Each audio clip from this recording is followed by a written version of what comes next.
지금 히브리서 4장 12절에서 13절의 말씀은 여러분들은 잘 아는 구절이에요.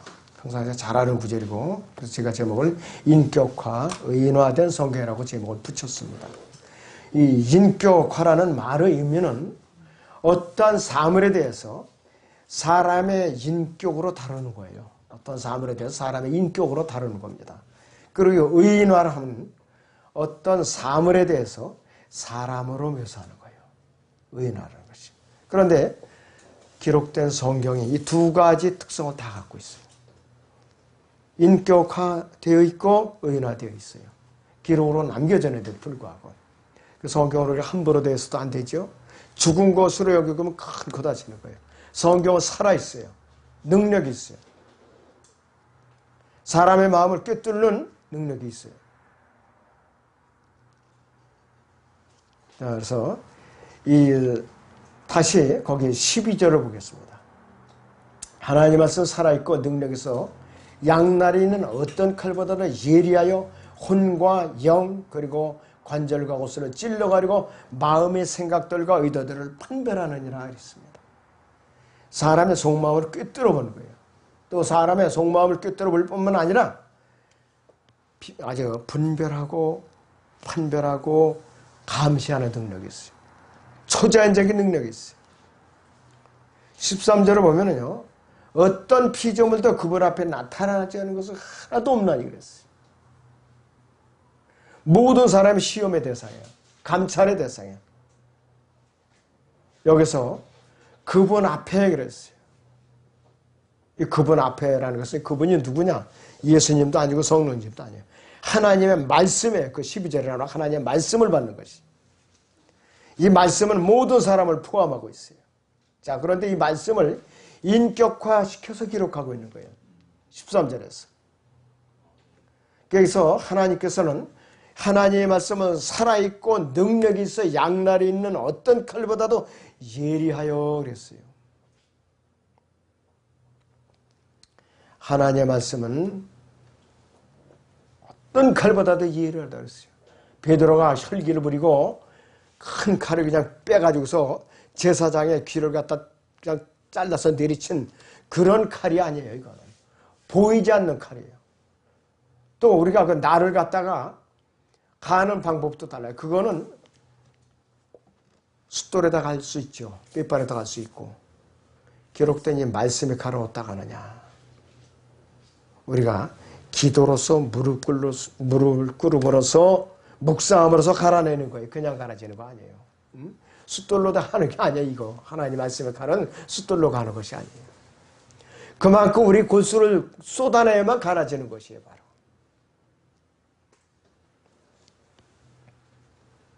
자, 예수 그리스도께서는요, 돌아오실 때에도 하나님의 말씀으로 돌아와요. 하나님의 말씀으로 돌아와요. 요한계시록 19장을 보죠.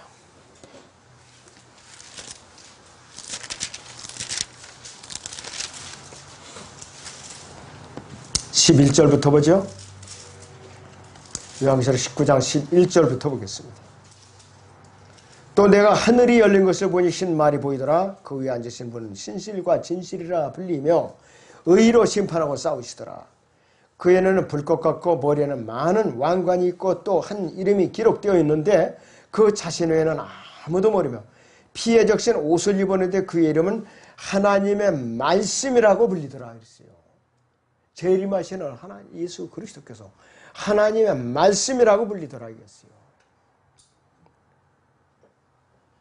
소림하실 때는 말씀이 육신이 되어갖고 우리한테 오셨잖아요. 재림하실 때는 아예 하나님의 말씀이라는 이름으로 오셔요. 만왕의 만주의 주로 불리면서도 하나님의 말씀으로 오시는 거예요. 또.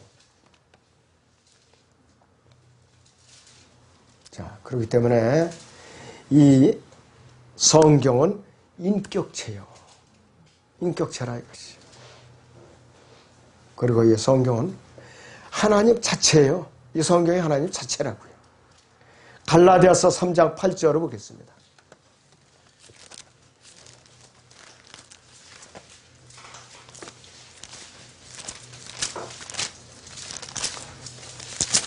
갈라디아서 3장 8절을 보죠. 성경은 하나님께서 이방인들을 믿음으로 말미암아 의롭게 하실 것을 미리 보고 먼저 아브라함에게 복음을 전파하기를 네 안에서 모든 민족이 복을 받으리라고 하였느니라 그랬어요. 성경은 그랬어요. 더 스크립처 그랬어요. 아까 제가 공부 시간에 소개를 해드렸죠. 더 스크립처 단수로 되어 있어요. 로마서 9장 17절이나 갈라디아서 3장 8절이. 또 마가복음 아까 12장 10절에서 디스 스크립처 이 성경. 누가복음 4장 21절에도 이 성경 디스 스크립처. 그 다음에 로마서 아까 그 16장 26절이나 또 여기 여러 군데 있는데 아까 사도행전 17장 11절이나 요한복음 5장 39절에서는 더 스크립처 성경들 구약 성경 39권을 말하는 거예요. 그 당시에 신약이 없었어요. 그렇게 구분이 되어 있다 이것이. 이 성경이 뭐라고 말씀하느냐 이거예요. 성경은 하나님께서 이렇게 나온 것이요. 창세기 12장 3절이 아브라함 당시에는 없었어요. 아브라함 당시에 없었어요. 모세 오경은 모세가 BC 1500년경에 기록된 거 아니에요? 근데 모세가 어떻게 그걸 기억을 하고 있겠어요? 그러니까 영감으로 기록된 거죠. 하나님의 영으로 기록된 것이에요. 사람이 어떻게 1500년의 일을 갖다가 눈을 봤어요? 제가 만져봤어요. 아무것도 몰라요. 영감으로 기록이 된 것이. 바울은 성경에 미리 보고 있다고 기록하고 있는 것이. 어떻게 그러고 있으라 했어요? 책은 미리 볼 수가 없지만은 무엇인가 미리 알 수 있다는 것은 인격성이 부여되어 있다는 것이에요. 하나님께서 아브라함에게 말씀하실 때에는 성경이 없었다. 하나님께서 아브라함에게 말씀하셨던 당시에는 성경이 전혀 없는 상태였어요. 단 한 구절도. 이때가 근데 창세기는 BC 1500년경에 모세에서 기록이 됐는데 아브라함은 BC 1900년경에 살았던 사람이에요. 400년을 앞서 살았던 사람이에요. 그렇다면 성경이 아브라함에게 말씀하셨다는 것은 무슨 의미인가? 무슨 뜻인가? 아브라함에게 성경이 없었는데도 불구하고 네 안에서 땅의 모든 족속들이 복을 받을 것이라. 이 말씀을 하신 분은 분명히 하나님이시에요. 분명히. 근데 모세는 못 들었어요. 자기가 태어나기 400년 전에 하신 말씀이기 때문에. 바울은 갈라디아서 지금 읽은 대로 3장 8절에서 하나님 대신에 성경이라고 바꿔놨어요. 창세기 12장 3절을. 하나님께서를 성경이 그렇게 바꿔놨다 이거예요. 그러니까 하나님이 성경이 하나님. 상호 교환적으로 이렇게 통용이 되고 있더라 이거죠. 자, 사람들이 하나님을 대적해서 이 세상에 출간된 모든 성경을 갖다 걷어다 불태웠다 할지라도 하나님 자체가 불태워질 수 있나요? 없죠? 성경 하나님이니까. 셋째 하늘에다 한 말씀을 보존하고 있는 그분인데 불가능한 것이. 이 배교한 이 시대에 못된 사람들이 최초연본 어쩌고 최초연본이 어디 있어요? 다 사본이에요 이거. 다 번역되고 내려와서. 예수님은 그 당시에도 이 누가복음 4장에서 이사야 두루마리가 필사본입니다. 그 당시에. 원본이 아니에요. 예수님도 원본이라고 말씀하신 적이 없었고 바울도 그렇고 야고보도 그렇고 모세도 그렇고 마태도 그렇고 다윗도 그렇고 이것이 최초 원본이니까 이거 진짜다. 그렇게 말한 적이 없어요. 다 필사해갖고서 쓴 거예요. 누가복음 4장을 봅니다. 16절에서 19절을 보겠습니다.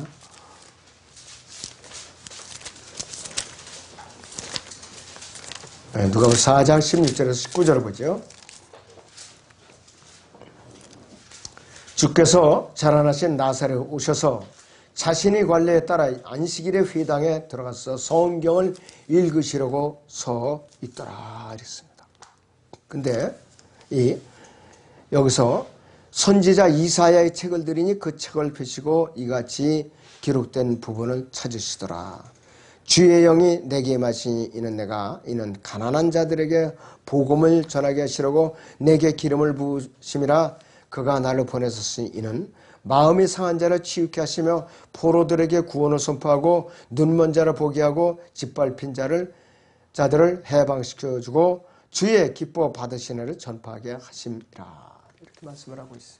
근데 16절에서는 읽으시려고 서 계셨어요. 성경이라는 말이 없어요. 더 스크립처라는 말이 없습니다. 이것이 더 들어간 거예요. 한글 기념성경에서. 네. 자, 분명히 예수님께서는 이사야 61장 1절을 인용을 하셨는데 최초의 원본이 아니라 양피지에 필사된 것이에요. 만약에 예수님께 직접 읽으신 것이 지금 진짜 보관되고 있다.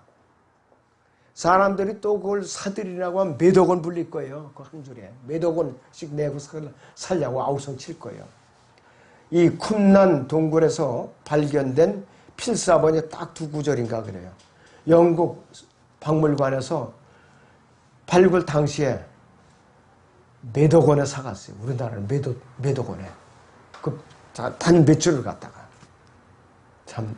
지금 그런 필사본이 동굴에서 자꾸 발견된다 하면은 그 사람 아마 수지 맞을 거예요. 발굴하는 사람들. 그래서 이 시대에는 최초의 원본 찾는 사람들이 가장 조심해야 될 사람들이에요. 시중에 나오면은 그 번역학, 해석학 그런 거 지은 사람들이 그런 거 나와요. 최초의 원본에 의하면 하고. 믿지 마세요, 여러분들. 자, 우리의 마음속에는, 순수한 그리스도인의 마음속에는 이 성경을 판단하고 성경 위에 자신들의 권위를 두려는 항상 갈망함이 있기 때문에 우리는 이 최초의 원본을 찾는 사람들하고 관계가 없는 사람들이에요. 관계가 없어요. 이 엉터리 성경을 자꾸 찍어내는 사람들은 이 가려운 길을 긁어줄 수 있는 그런 사람들의 욕망을 채워주기 위해서 자꾸 팔아먹는 것에 불과하다 이것이에요. 대체하거나 빼고 또 이렇게 첨가하는 것은 하나님께서 허락하신 일이 없어요. 신명기 4장 2절이나 잠언 30장 6절이나 요한복음 22장 18절 19절 어느 곳에서도 성경을 더하거나 빼거나 거기서 대체하라 이런 말이 없어요. 요한계시록 봅니다. 22장 18절부터 보죠. 요한계시록 22장 18절 19절을 봅니다.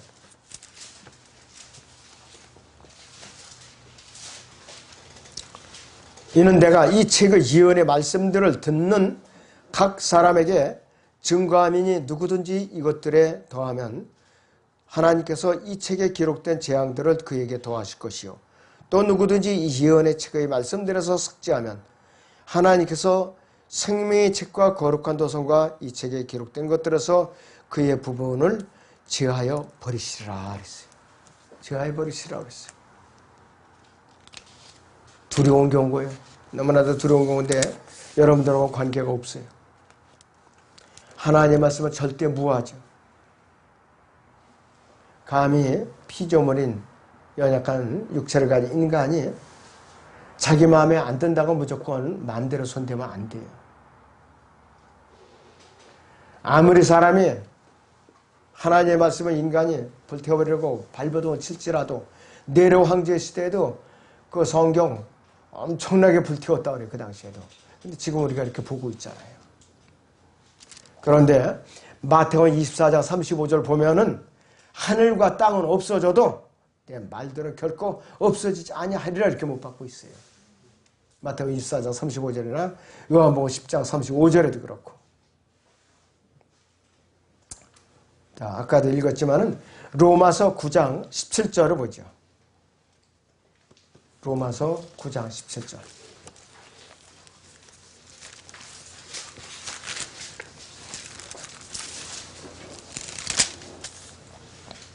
성경이 바로에게 말하기를 이 목적을 위하여 내가 너를 세웠으니 이는 내가 너에게 나의 능력을 보이고 또 내 이름이 온 땅에 선포되게 하려 함이라 하셨으니 이랬어요.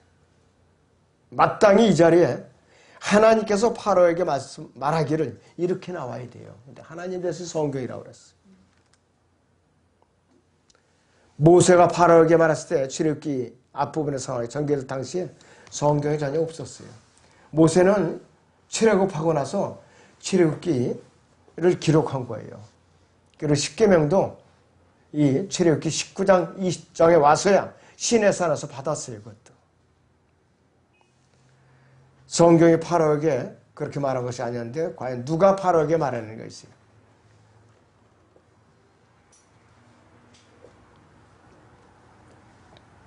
자, 성경이 바로에게 말하기를 이 목적을 위하여 내가 너를 세웠다고 말하는데 성경이 말하기를 그랬어요. 성경이 말하기를 하나님께서 말하기를 이거와 동급이라 이것이. 성경과 하나님 이것을 다 동일하게 호환해서 쓰고 있는 거예요. 그리고 성경은 의인화돼 가지고 묘사하고 있어요. 의인화돼 가지고. 요한복음 1장 29절을 봅니다. 요한복음 1장 29절.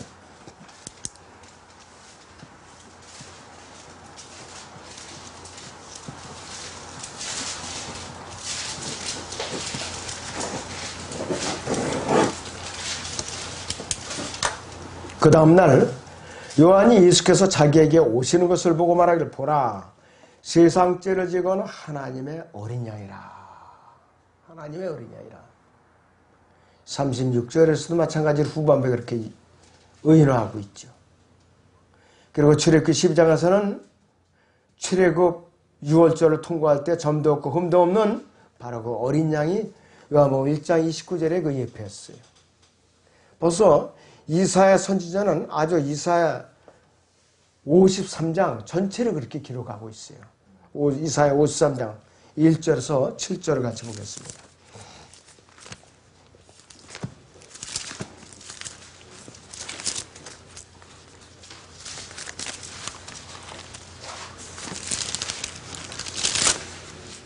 이사야 53장 1절에서 7절을 같이 봅니다.